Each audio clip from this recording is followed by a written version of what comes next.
Welcome everyone, my name is Rigel and today I will be talking about my afterthoughts and analysis on Eurovision 2022. Now, as you may have noticed, it's been a while. It's actually, as I'm recording this, it's been 2 weeks since Eurovision 2022 concluded. The reason for that is because I've had a lot of school stuff to deal with in the meantime. Like last week, I had to hand in one assignment, a presentation, and another 1,500 word essay. And earlier this week, specifically on Monday, I actually had my last exam. So now that that's free, I've had some time to just chill and relax, and finally I have found motivation to get this video done. Now, I will say, I've always said this in my videos, but this not gonna be scripted, and usually I actually do multiple takes on a lot of my more specific videos, like the top 16 that I did a while ago. If you thought that wasn't scripted, get ready for this, because this is essentially gonna be just a rambling session of what I feel. I'm not gonna I will have some vague guidelines of what I think and what I say, but this is essentially gonna be a rambling session. It would have been a live stream if there was people watching this. However, there aren't, so I'm just recording this in my own time. So I might even move away from the mic to drink water or something in the middle of the recording. Who knows? Anyway, this is just gonna be a huge rambling session. And we'll talk about Eurovision 2022, how I felt about it, and I will say I'm not gonna talk about national finals here because I'm planning on an entirely separate video for that. So stay tuned for that. But for now, let's get right into it. So here are the sections of my video that I will be talking about. Production, semi-final 1, semi-final 2, grand final, gossip, final thoughts, and also one that I couldn't find space for, which is what's next. I'll talk about these two, just kind of keep my mind somewhat in check, keep it vaguely relevant to the discussion. I'll be following these. There'll probably be timestamps and chapters in the description. I might even split it down even more beyond those sections. For if you, for whatever reason, want to look at me talking about, for example, a specific country, or a specific event or something like that. So, I'm vaguely gonna follow these sections. And with that, let's get into production. Hey there, Editor Rigel popping in here real quick to inform you that, as the title of this video suggests, this will be multiple videos in a series rather than just one video all at once, because as of recording this little bit, I already have 4 hours of content, and I believe most of my subscribers probably aren't masochists and don't want to listen to a 19-year-old guy just talking about a song contest for 4 hours on end. So I'm gonna cut this into multiple parts, maybe 5 or 6 parts, I don't know. I reckon shorter form content probably works better for this, at least, with this much footage that I've got. And shorter form content in this case just means 40 to 60 minutes per episode. I reckon something like that. And so I will be uploading the whole thing at the end, edited together once the last episode is up. In case anyone actually wants to sit through the whole 5-6 hours of this in one go, in one sitting. If you want to do that, then stay tuned for after I post the last episode of this. In any case, let's get into the production and semi-final 1. Alright, production.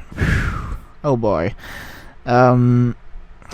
What good things can I say about this? One thing I can say for sure is that I hope Italy never hosts Eurovision again. because this was a right old mess, start to finish. some of it they couldn't control, like the jury's results from like Azerbaijan, Romania, etc. But there were so many things they could have done better. And being me, who started watching Eurovision on Rotterdam, which was technologically one of the smoothest editions, as I understand it, in recent memory, this just felt like a huge step back. First off, let's not even talk about technical things. Like, what the hell is this TikTok dance interval act?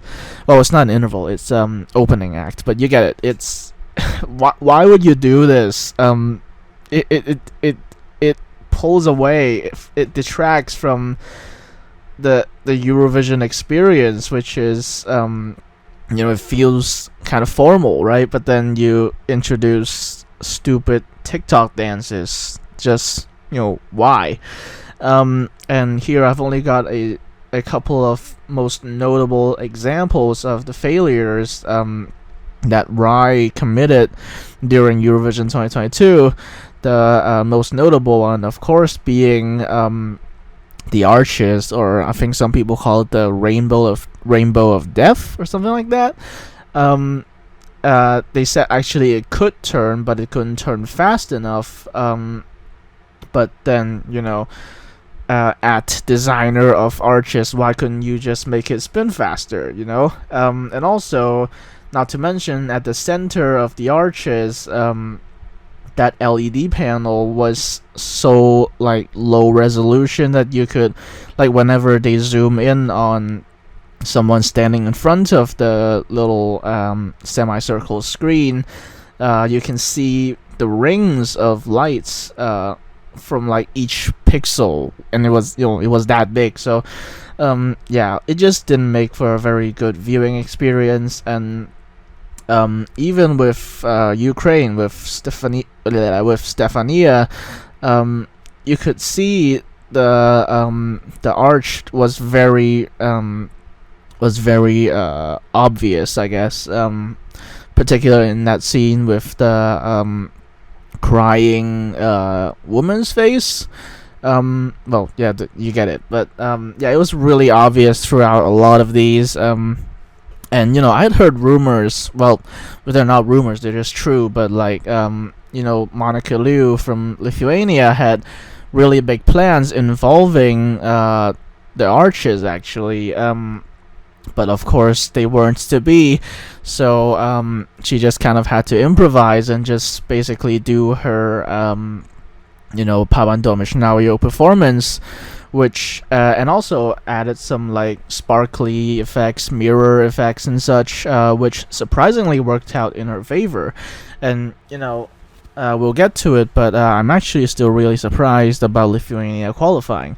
Anyway, as you can see here, we also have Stefan from Estonia, and I think like in terms of LEDs, I think he would have fit a lot better with Rotterdam, because it was very LED heavy. You can see the desert landscape behind him.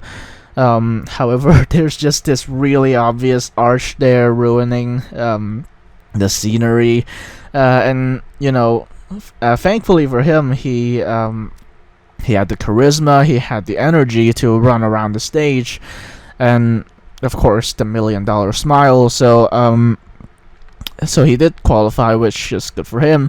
But someone who did not qualify was Ireland. And one thing that people noticed is that for some reason they didn't show the title card for Brooke, actually.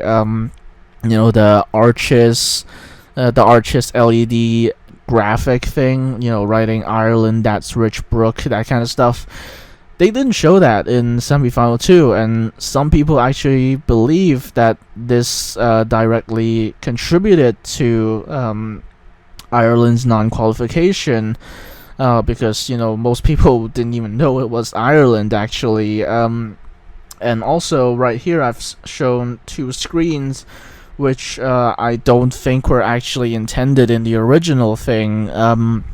Just some random audience shot at the start, and then a far shot, no, a wide shot from the front, when I'm pretty sure it was just meant to be starting from the top as it had been intended. And yeah, a lot of these things, and I think this does constitute part of why Ireland didn't qualify this year, but we'll get to it. We have an entire section on semifinal 2, so yeah, we'll get to it. And this is the fourth one down here. Yeah, as if Cornelia hadn't been screwed over enough, they had to misplace her disc thing in the grand final performance, which I don't think affected it that much, at least not in the eyes of the public. But for people like me, it just pisses me off a lot, basically. And I think, I think at least that, again, there was probably this concerted effort to essentially boycott Sweden this year, which is just not very nice. It didn't even work out for them because Sweden still ended up above Italy, so take that.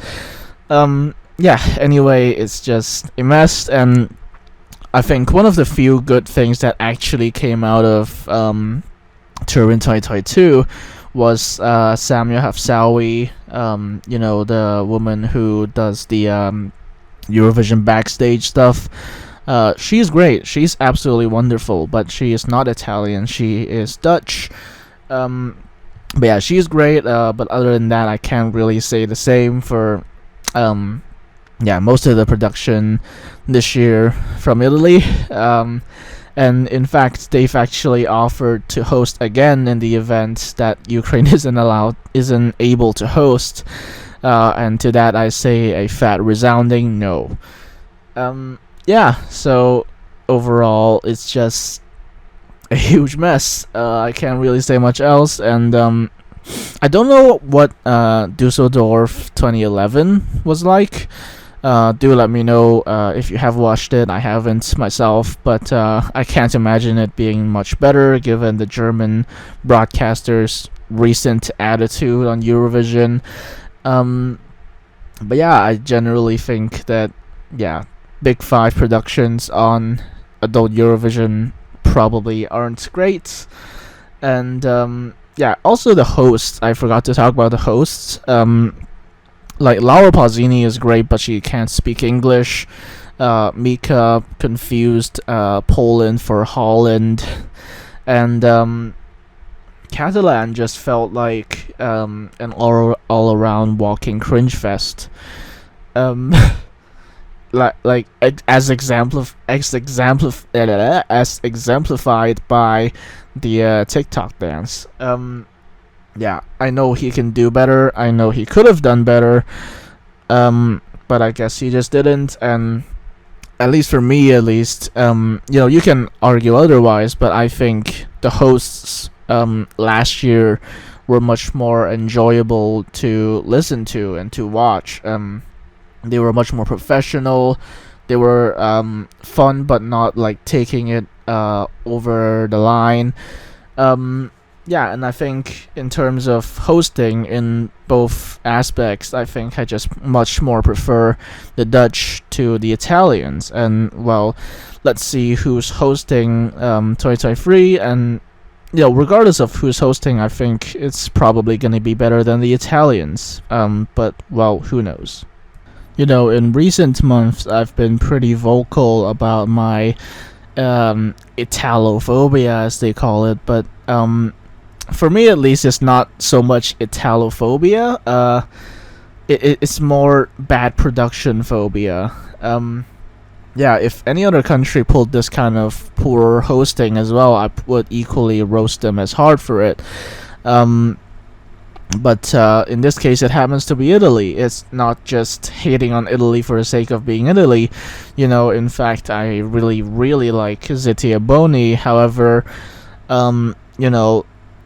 just personal taste-wise, I don't really like Italian songs. But that aside, the hosting this year really was nothing short of disastrous, I think. Again, if any other country did this kind of poor hosting, I would roast them as well. but right now I haven't found any. So I really yeah, again, it's just bad hosting. The arches don't work. Random cuts. Cringy hosts. I could go on forever, but yeah, Italy, please never host Eurovision again in my lifetime. Thank you. Alright, time to get to the results, and we will be starting off with semifinal 1. I'll go by running order, and then I'll comment on each country, and at the end I'll also give a little like roundup of the results, that is if I remember to, and then maybe talk about some stuff beyond that. So yeah, let's start with Albania. Now, now how do I put this? Like for most of the preseason, we always thought Albania was one of the firmest qualifiers this year. Well, at least I did. I don't know about other people, but I think that was like kind of the general consensus in the community. But then we got the live show footage, and it all just kind of fell apart. I think part of that comes down to the aesthetic. In the Fix 60 performance, we saw something more like Warrior Princess, and even the music video was pretty cool as well. It was very medieval, medieval twerking, as some people put it on Twitter. And that was a cool aesthetic too, and I expected they would impart at least some of that into the live show, but then it just kind of fell apart. It went from Warrior Princess to medieval twerking to how do I put it? Sleepover lingerie, lingerie sleepover. You get the idea. Yeah, it just had a really, it's got a different vibe, but that doesn't always necessarily mean a bad thing. It's different, but in this case I don't think it worked out in their favors at all. The televote had it as a qualifier, as you can see here. They actually put them at 9th place, but the jury were not so keen, obviously. And honestly, I'm not really surprised. The camera angles were off. The dancing, it was fine, but I think it lacked a little bit of oomph. And actually, I think that the hair swinging thing was actually a little random. It was there in Fix 60, but it was a much more coordinated effort. Whereas in this case, it's just Ronello doing it, and the jurors are just left to ask themselves, what the hell is this woman doing? And I guess that's part of why the jury rated this so poorly. It's here's the thing, right? With songs like these, it's generally these are generally televote dependent songs, and in fact the televote did rate this pretty highly. And by pretty highly, I mean 9th place, which is actually not that high. So, if you want to succeed as a televote dependent song when you're going early in the semifinal, you really have to catch everyone's attention. But in this case, I guess that just didn't happen. There were bigger, televote magnets in the lineup, I guess. So yeah, Ronell is a great person, but yeah, this performance really wasn't it. I was thinking, and let's be honest, it was more wishful thinking, but I was hoping that maybe Ronello would sneak through like 9th place, 10th place, but I guess that just wasn't meant to be. And I was very sad about it. When it happened, but in hindsight, I don't think it was actually all that surprising. We had hyped it up this long. In fact, I think in my top 16, I said it would be a very good result for Albania, but then the stage show just kind of fell apart, and I don't know if this necessarily to do with the family friendly thing that was being pushed around a couple of weeks ago. Um, I don't know if it's to do with that, but I think at least mentally that must have had a little bit of an impact on Ranella, and as a result, the stage show just did not come together, I'm afraid. There is one song later that I want to mention was absolutely robbed, but unfortunately for me, this is not one of them. Moving on. Latvia. Now, when this running order first came out, a lot of people were speculating that the EBU might have been trying to change the slot to deaf slot rhetoric, by putting more upbeat songs and more likely to qualify songs in slot 2, but I guess that wasn't the case. It upholds its position, and if anything, it's actually strengthened its position because previously it was said that the actual semi-final deaf slot is slot 3, not slot 2. So, in this case, I think it was just a case of, just being so early on, and also, it is a little bit crass, if you want to call it that. I don't want to call it vulgar, but it's certainly crass in its form of expression, I guess you would call it. It was a very colorful show. The camera angles were all right. The vocals were okay. Again, the arches were very obvious. But I guess they kind of supplemented that with the ground LEDs. I think it was actually an okay show, but the problem is, right? It's first off, it's a televote dependent song going early, and second, it's dealing with more. Well, it's dealing with a topic that we all know about, veganism, but in again a very crass manner. And ironically, everyone thought it was going to be a televote magnet. But ironically, as you can see here, the jury actually gave Latvia more points than the televote, which is very interesting. So again, it's a televote dependent song, but it's going so early that by the end of the show, I don't think most people will be remembering this. And actually, in hindsight, I'm not surprised. Well, before I wasn't actually particularly hopeful for them to qualify anyway. I'm not really surprised about this result. I was a little surprised about Albania, but again, what's done is done, and in hindsight, I don't think Albania was necessarily robbed. But yeah, Latvia put on a pretty solid performance. However, the song is a little crass. And for a televote dependent song, it's coming way too early in the running order. So I'm not surprised about this, but Latvia really need to rethink their approach to Eurovision, because they've been enqueuing for a good few years now, and it's not looking good for them. Unlike the next country in the running order, and also their neighbor, Lithuania. Whew. I'm running out of breath a little here, but I really was not expecting this to go through. Actually, it certainly stands out after Latvia, but I did not expect such a good response to Monica Liu from the televote.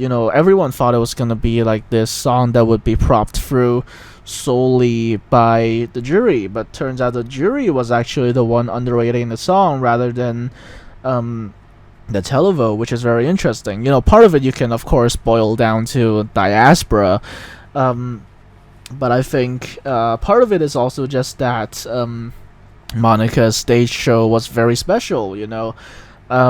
It's very enchanting, if you will. It's unlike anything you'd ever see in Eurovision. Someone singing, I think Twitter called it a Soviet chanson, in the Lithuanian language with a bob cut. yes, unlike anything you'd ever see in Eurovision. And I think, in addition to diaspora, I think this is part of what got Lithuania through. And actually, Lithuania being underrated in the jury isn't too surprising. There's no big vocal moments necessarily in not a lot of vocal moments in the song, and it's not actually particularly vocally impressive as a song. It's not requiring multiple registers or anything like that. It wasn't very eye-catching stuff, but for the televote, I guess it was pretty memorable. Not just because of, again, diaspora, but also because it's just very unique, and I'm actually pleasantly surprised that Monica Liu actually made top 5 in the televote in the semi. But I'm really happy to see that. She was growing on me ever since she won the national final. Anyway, I think it was a good result for Monica Liu when everyone was worrying that she wouldn't go through, but instead it was actually Ronella who couldn't go through. And the rest is history, I guess. And I'll get to her results in the grand final when we get to the grand final. But yeah, again, I'm just pleasantly surprised at this result. So yeah, good for you, Monica Liu. Good for the Lithuanian language, which has, for the first time in the 21st century, entered the grand final. And maybe this will encourage more artists in Lithuania to submit more Lithuanian language songs to the selection. Right, next up we have Switzerland. Very complicated relationship with this one. I knew the jury would love it. Jury top 5, come on. And the televote would hate it, but I didn't know whether that was enough to get them across the board, and I guess it was, unfortunately. As you can tell, I don't really like the song at all. As a Eurovision song, anyway, taking that context aside, it sounds pretty lovely, but as a Eurovision song, I think this has zero competitiveness. It's I don't know how to really explain it, particularly because in the jury final, someone leaks the footage and he actually kind of messed up his high note. So I still have no idea how he got through with such a high jury point, in fact. This is jury bait, and I'm not surprised about that. I'm just saying that in the Eurovision context, I'm not totally a fan of this song, so and also Marius just does not have a good personality. I'm just gonna say that much. Unfortunately, I can't find myself to like the song, at least not in a Eurovision context. And hopefully, in the near future, maybe we'll see Switzerland be more competitive again. Not really much else to say about Switzerland. I don't like that they qualified, but I guess they did. So moving on to another country that definitely did not qualify, and I don't think anyone saw them as a qualifier in the first place, Slovenia. I think if there was one non-qualifier that was the clearest out of the bunch, it was Slovenia. I'm not sure what Twitter Eurofans were going on about this qualifying 6th place or something. No, this was not gonna happen. Someone has to come last place. I had wished for it to be Bulgaria, but I guess it's Slovenia. And I do kind of feel bad for the kids. They're like 16 or 17 or something like that. I do kind of feel bad for the kids, but I guess they can just take this as a learning experience. And as they called it, the few weeks away from school. At least they got to represent their country. In hindsight, well, not in hindsight, but just always, I've never seen them as a a qualifier, because the song isn't very interesting. At least, certainly not in this running order. The song isn't very interesting. The lead singer doesn't really have too much of a stage presence, and there was this camera angle that was actually kind of messed up. For some reason, they replayed the exact same. They redid the exact same camera angle twice when they were like going around the disco ball for some reason. I don't know why they did that, but I don't suppose it really mattered that much. So one of the most obvious non-qualifiers of all time, and I can't say I'm surprised, unfortunately. I'm just saying they probably would have qualified if they had sent either Luma or July Jones, but let's keep that to the national finals video. Right, moving on to Ukraine, the winner of the semifinal and eventual winner of Eurovision 2022. Now, I must say one thing is that kind of intrigues me. One thing that really intrigues me is they didn't actually landslide the televote here, unlike in the grand final.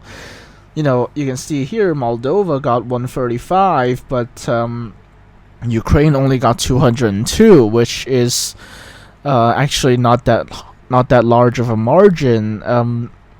So yeah, I'm actually kind of surprised about that, but I suppose fewer locals watch the semifinals than the final. So fair enough, but I'm also kind of surprised about Ukraine getting third in the jury. Though given the current situation, I shouldn't be surprised. But anyway, they put on a pretty good show. It was much more polished compared to the Vidbeer performance. That was really messy, I feel like. But here it's a lot more refined, a lot more intentional. And the graphics were good. However, there was a very noticeable cut-off point of the LEDs on the ground, which kind of ruined the whole yellow light beaming onto a center point thing. But yeah, either way, it was much more professional, much more clean, much more refined as a hip hop song. And so I'm not really how do I put it? I'm not really surprised they won the semi for obvious reasons, but war or no war, the Ukrainians know how to stage stuff, and this clearly shows this year. And unlike Slovenia, obviously, we knew Ukraine was going to qualify. And interestingly, Ukraine was actually announced as the 8th qualifier, and when we get to semifinal 2, I'll tell you why that's significant. But for now, Ukraine qualified, won the semi. No one's really surprised about that. But for now, let's move on to the next country, Bulgaria. Now, from the start, we always thought that Bulgaria was dead in the water as soon as Intention was released, even though it was quite literally the only song that we had known at the time for Eurovision 2022. But then the stage show kind of worried us because, they were bringing pyro and good camera shots on the guitar solo. But thankfully, they didn't qualify, and, I hope BNT goes back to their normal not being bribed state. However, who knows if that's gonna happen, but the song isn't good. The stage show was certainly better. It got some of us worried for a second that they would actually qualify, but thankfully they were being sandwiched by Ukraine and the Netherlands, and I think in the televote for sure that diminished their chances. So yeah, not really surprised they didn't qualify. Though I would have hoped for, like I said, I would have hoped for them to be, last place in the semi, but I guess that had to go to Slovenia, which I'm also not surprised about. So yeah, with that, moving on to the Netherlands. I think the main thing I want to say about the Netherlands is that I'm actually kind of surprised and how low it is in the televote. Even lower than Lithuania, for God's sake. But it was very high in the jury, understandably. The jury are prone. I don't know if that's the right word, or the jury tend to like this kind of stuff anyway. Though I will say again, this huge imbalance between the jury and the televote was kind of surprising, because I had thought initially that maybe the ooh ah ah part would be very memorable for a televote, but I guess that's not the case. But they still made it through. Obviously, they got second in the semi, which I'm actually kind of surprised about. All these people were hyping up Greece, and then only then for Netherlands to end up above Greece is kind of hilarious. But yeah, not surprising that she went through. I made a joke in my qualifier predictions thread that she would probably qualify even if she was just singing a cappella. And I guess, she qualified very easily. The jury loved this. Televote maybe not so much, but still enough love for S10 such that she qualifies very comfortably for the grand final. So yeah, and also that's the the Dutch language in the grand final for the first time since I don't even know when, because the last time they sent a Dutch language song was 2009, I think. And in that case, they didn't actually qualify, but in this case, they did. So again, this is proving that the Eurovision audience generally are now more appreciative of native language entries, and you can't be mad about that. Getting more language diversity in the grand final is always a good thing, and I hope more countries send songs in their native language soon. Cough cough Denmark, cough cough Norway, cough cough Sweden, cough cough Finland, etc. But yeah, very happy that the Netherlands qualified with a song in the Dutch language, and maybe we'll see Belgium send a song in the Dutch language as well, who knows. And after that, we move on to Moldova.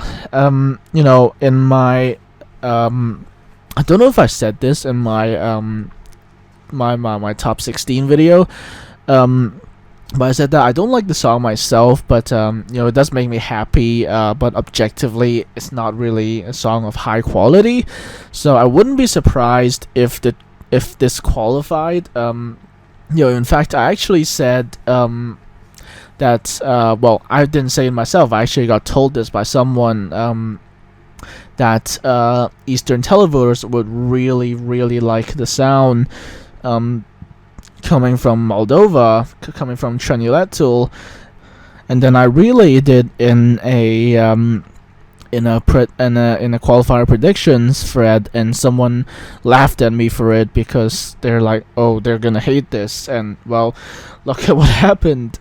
Second in the semi-final 1 televote, and if I'm not mistaken, second in the grand final televote. So what happened to that, right?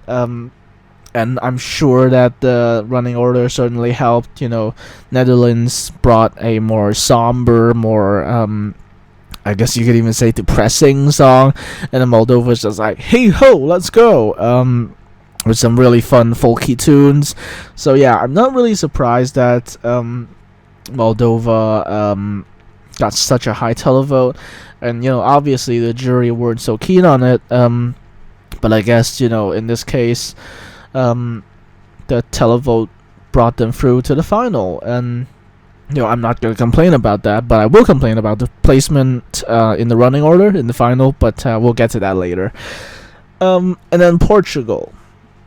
Well, Portugal's a more interesting one because, again, like I said in my top 16 video, statistically, slot 10 isn't actually a great slot for qualification. Before 2022, the last song to qualify in slot 10 was actually Equinox, I think it was, from Bulgaria in 2018. However, this year obviously that's changed with Mauro, and Actually, I'm not really all that surprised, but it's a song that's very different from everything else in the semi, and yeah, it stands out even for the televoters, because it's technically late enough now for people to start remembering stuff. No offense, but yeah, it actually didn't do that poorly with the televote, and the jury loved this, to no one's surprise, really. So yeah, I'm actually really glad this qualified, because it's so unique for Portugal, because it's another song in the English language, which Portugal usually tends to shy away from. But of course, this year and last year they both sent English language songs, or at least partially English songs. And I think part of why they qualified was just simply how unique they were. Mauro had essentially her group of singers just form around into this circular formation, and I have seen some people online say that they preferred the Festival da Canção staging, where they were like sitting on chairs and just forming a vague semicircle, rather than standing up and forming a circle. And also, I don't think they actually clapped. Correct me if I'm wrong, but I'm pretty sure they didn't actually clap in the performances in Turin.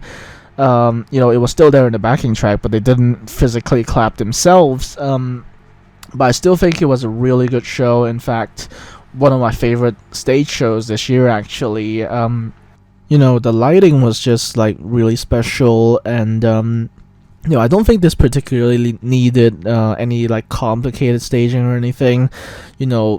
The women are the staging, and that little bit of fog on the ground certainly fits the atmosphere. And I don't think I noticed too much on the LEDs. I think they did put up the word "Saudade, Saudade" at some point.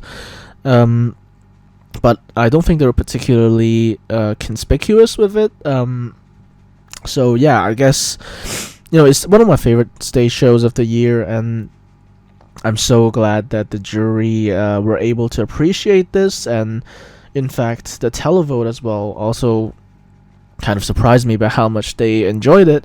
So yeah, Portugal broke the slot 10 curse, which is always a good thing.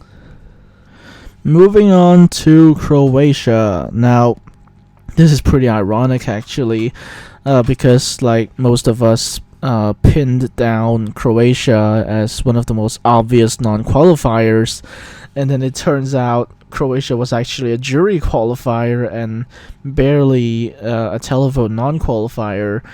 And then it gave Croatia another 11th place result, just like in 2021. Ironically, though, this song, most people consider it to be vastly inferior to TikTok. However, I guess, a lot of people thought this was going to end like last place in the semi, but I guess it came nowhere close to that, actually. So yeah, that's kind of funny. I think the best adjective to describe the stage show was inoffensive. It didn't really say anything special to me. The dancers felt kind of awkward. The song doesn't shine in any way, I think. And the only reason I can put for the jury putting this as a qualifier is because it sounded commercial enough. A lot of people have said that this takes quote unquote influences from the likes of Taylor Swift. And I guess that kind of leaked through to the jury. They maybe like that kind of stuff. Who knows? Either way, they didn't qualify, but they didn't come even close to last place in the semi either. Regardless, I do think Croatia should be, looking at their selection more seriously, because if I'm gonna be honest with you, I don't think I saw a single qualifier in Dora this year. yeah, I don't think I saw a qualifier in there. They really need to step up their game because come on, Croatia has to have good artists, right? So yeah, again, this is just an inoffensive stage show. There's no other way I can put it, to be honest. Obviously, I'm not surprised this didn't qualify, but I am surprised how high it came in the combined results. So good on you for that, I guess. We thought it was DOA, and I guess it is DOA, but not as DOA as some of us were speculating it to be. So with that, let's move on to Denmark. Now, I do know that I had a good few oomphs on Twitter who were really into this. Hi, Micah, if you're watching this somehow. I know that some of my contacts have been liking this a lot, and Alicia Michelle said that Denmark has qualified with less in tougher semis, and I kind of doubt that to be true, but well, in this case it just proved to be the opposite, I guess. I don't think the issue was necessarily that they copied their performance straight from DMGP. I think the real issue was that their DMGP performance just wasn't packing enough of punch. The drummer's definitely going at it, but everyone else was just kind of, there. The stage show was kind of meh. No pyro, no steam jets, well, CO2 jets, but whatever. It just didn't leave enough of a lasting impression for either the jury or the televote, which, it's sad to say, but this was never really a surprise to me. I never expected them to qualify, from the moment they won the MGP, and so I'm not really surprised about this result. 13th place in the semi honestly sounds just about right to me.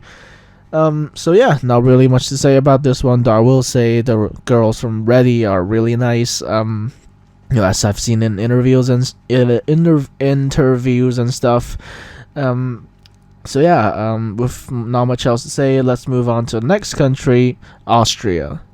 Now, you may recall that in my top 16 video, of which Austria was a part of it, I said that if Austria didn't qualify, I wouldn't be surprised at all, nor would I be disappointed. And I guess that's exactly what happened. Some people on Twitter have been crying that Austria was robbed or something like that, and I don't really agree, to be honest. I like the ring thingy, but I think what they should have done to make the stage show a little more interesting is to copy the idea from the music video. It was right there. They could have just put them on a platform with some dancers below just scuttering about, I guess. But for some reason they didn't do that, and the stage show just wasn't nearly as effective. There was pyro, there was CO2 jets. I think for what it's worth, Pia Maria sang okay, nothing amazing, and obviously the song was pitched down, and honestly I think that might have been part of the culprit, if you want to call it that. For anyone who knows a little bit of music theory, this song is in F minor, but then it got pitched down to E minor, and for me that just kind of made the song lose its whole oomph or punch, I guess. It just wasn't very impactful. The studio cut is still great. I still have it in my playlist, but the stage show wasn't very effective. It wasn't very stand-outish even. So I'm not surprised that the televote didn't have it as a qualifier. But what I am surprised about is the fact that they were actually last in the jury. Goodness, was it really that bad? The cameras could use some work, certainly. But I think Pia Maria's vocals weren't actually terrible, for what it's worth. So yeah, it didn't qualify, and I guess the DJ random singer curse continues. And let's see next year if any acts are up to challenge that. Oh, and the backing singer, I actually didn't really notice too much. or at least from what little I remember of it, because I don't tend to go back and rewatch performances. But I didn't really notice the backing singer, so I think they did pretty well in that regard. I do think the long note was a little random and unnecessary, if you ask me, but otherwise, I don't think it was terrible, nor did I think it was particularly worthy of qualifying. So fair enough, not qualifying again for Austria. Let's see if that changes next year. Maybe they'll sneak through, maybe they'll continue to NQ, and there's nothing we can do about it. There's another candidate in the internal selection that I do want to talk about, but I'll keep that for a national final video. Next up, surprise of the year, Iceland. I think a lot of people, including myself, were fully anticipating this to not qualify. But somehow this was even a televote qualifier, which I don't think anyone anticipated. But the only thing I can really say is that, the song is about the rising sun, and, behind them they had that arch behind them. I did just say behind them 2 times in a row, but whatever. They had the arch behind them with those golden-ish lights, and I guess that just kind of worked out in their favor. In some really old predictions that I made way back last year, I was predicting that Iceland would send a song in Icelandic, and at the time it was actually my least confident prediction because Iceland loves their English. But I guess I was wrong with that one, and I guess I was also wrong that Iceland wouldn't qualify. It's a pleasant surprise, surely, but imagine if this got swapped out for, like, I don't know, Croatia or something. That would be hilarious. Anyway, yeah, Iceland qualified. I'm not really mad about it, but I also did not envisage a good result for them in the final, which is exactly what happened. So yeah, I guess good on you, Iceland, for qualifying, and next year maybe try to send something with a little more punch, but at least you qualified this year, and that's always nice. It was also reported that the audience share watching Eurovision in Iceland dropped from 99.9% to, wait for it, 96.4%. So, not a huge drop, but I guess this is just kind of what happens when your country isn't a favorite to win. But yeah, again, regardless, good job, Iceland, for qualifying. And yeah, let's see what they bring in the upcoming years. Maybe they'll bring something winner-worthy again. Who knows? And with that, let's move on to Greece. Now, I kind of have to laugh about this one. The Greeks on Twitter and the Cypriots on Twitter were all like hyping up this song, like, oh, it could win Eurovision. And from the moment I saw the rehearsal footage, I knew this was not gonna make it. And by not gonna make it, I mean not gonna win. But you can see the huge chasm between the jury and the televote here. Which I'm actually surprised about because, being so late in the running order, you'd expect Greece to pick up a decent amount of televote points. It's 15th out of 17th, 15th out of 17th, but I guess I expected more to come their way. But to come below Netherlands and Portugal, I was surprised about that. I didn't really particularly like the song, as I said in my top 16 video. It was just going down and down in my top. But I didn't expect the public to not take to it either. But it's classic jury bait, obviously. So I'm not really surprised it won the jury, and still came out with an excellent result. But I was really surprised that the televote Neron gave her dust. So yeah, I do kind of have to laugh because everyone was thinking this was going to storm jury and also the televote. but I guess that didn't happen for the latter part. So yeah, they were gonna qualify, no doubt, no doubt about that actually. But I will say I'm really, really, really surprised at how poorly received it was with the televote. But let's move now to a song that was not poorly received by the televote, and that is Norway. Now, I've always made clear my dislike for this song, so imagine my delight when I found out that they weren't even close to winning the televote in the semi. And in fact, they actually qualified below Armenia, which is hilarious. People on Twitter were making arguments like, the jury's not gonna underrate this because it has good production or whatever, and then it will eat up the televote or something like that. But neither of those happened, and I can't believe this, but Norway only got 1 point higher than Lithuania in the televote. Like, imagine telling that to someone from like 2 months ago. That is like genuinely hilarious, and to think that Norway actually had what is basically the pimp slot in the semi. 16th was arguably better for Norway than actually closing the show, but they somehow still got eclipsed by Armenia, which is hilarious. So I really do have to laugh at this one. I'm really pleasantly surprised that they didn't do nearly as well as I was expecting them to. In fact, they didn't even get top 3 in the televote, and I really have to laugh.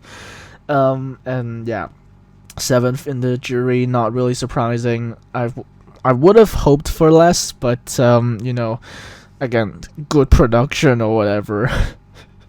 But yeah, they didn't even qualify top 5 in the semi, but they did qualify. I wasn't expecting anything different.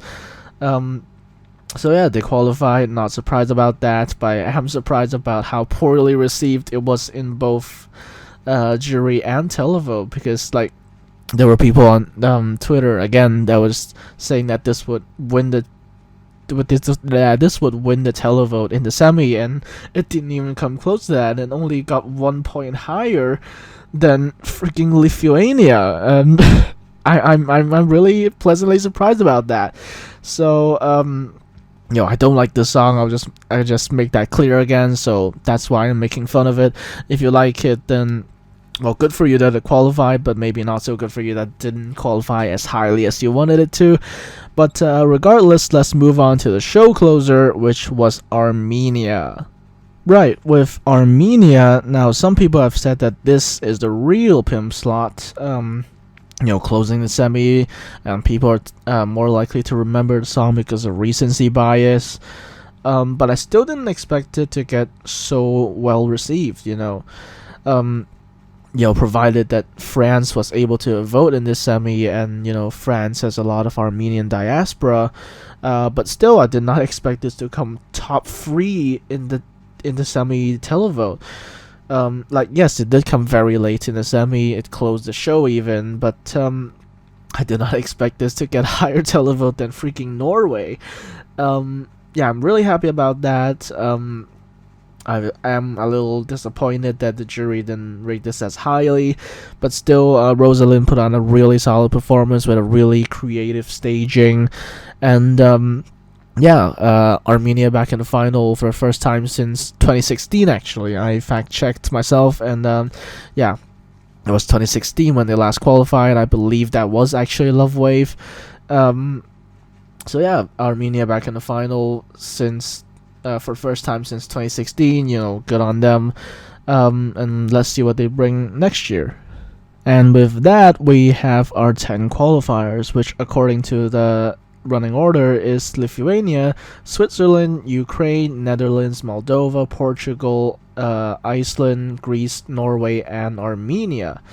And, initially after semifinal 1 ended, I was just kind of reeling about Ranella getting quote-unquote robbed, but after a while I calmed down and I looked at the results again, and I realized I could give reasonable explanations to why each country that didn't qualify.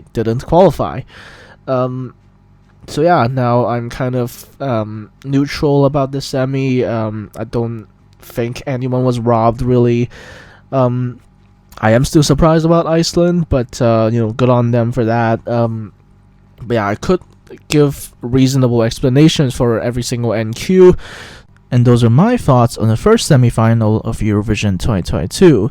Let me know of your thoughts in the comments below. Like this video if you enjoyed my commentary. Be sure to subscribe to not miss the next part where I'll be looking at the second semi-final.